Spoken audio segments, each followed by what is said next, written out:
Welcome back to another issue of Shutter Magazine. This month's article is all about getting the most out of conventions. You've got to go to every possible trade show and convention and even workshop you can attend.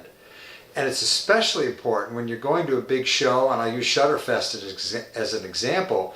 You've got an opportunity to meet all the exhibitors and vendors that are there. Now, one of the key things about a great trade show is you get a chance to meet all the people, or at least most of the people, at all of the companies whose products you use or could be using. That's really important to build your network. But here's a challenge, and I didn't really spend a lot of time on it in this month's article.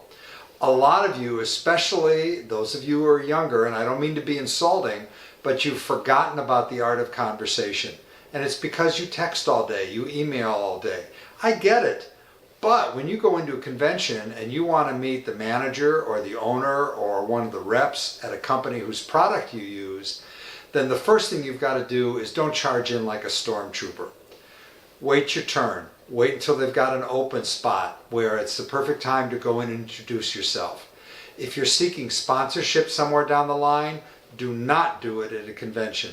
Wait until you can get that person in private, ideally with a phone call after the convention. In the meantime, your whole purpose in being there is just to get to know them and have them get to know you. So it's a very simple, hey, I'm Skip, just want to tell you that I love your products, or I've been thinking about using your products, and I don't want to bother you now, but I'd love to talk to you sometime after the show. Then it becomes their opportunity to either open the door and say, hey, I've got time right now, or they're really busy at a convention and they don't have the time.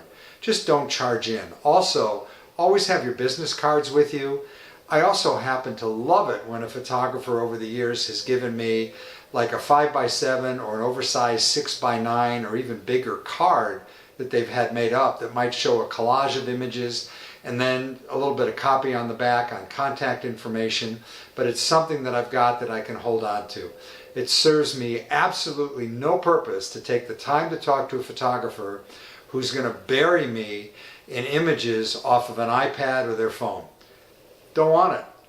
It's not the right time. You're in the middle of a convention. You've got to remember that a vendor is there to exhibit, and they want to be able to talk to as many people as possible. And over the years, all it did was just tie me up, and in a lot of cases just aggravate me.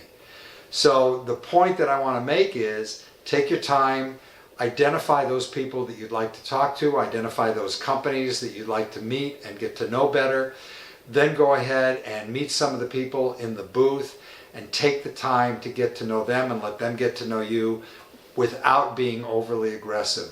Great example, let's say you're going into the marathon booth and you want to find out more about Bella Art Prints or their map program.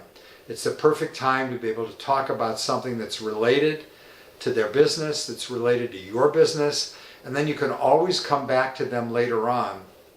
And I love it when photographers over the years have sent a thank you note, a handwritten note saying, hey, I want to thank you for your time. It was great to meet you at Shutterfest. It's the perfect way to make an impression. And there's that old band deodorant line about you never get a second chance to make a first impression. So that's it for this month. I hope to see you at Shutterfest as well as a lot of other conventions in 2016. And just have a great time shooting. And thanks again for reading Shutter Magazine.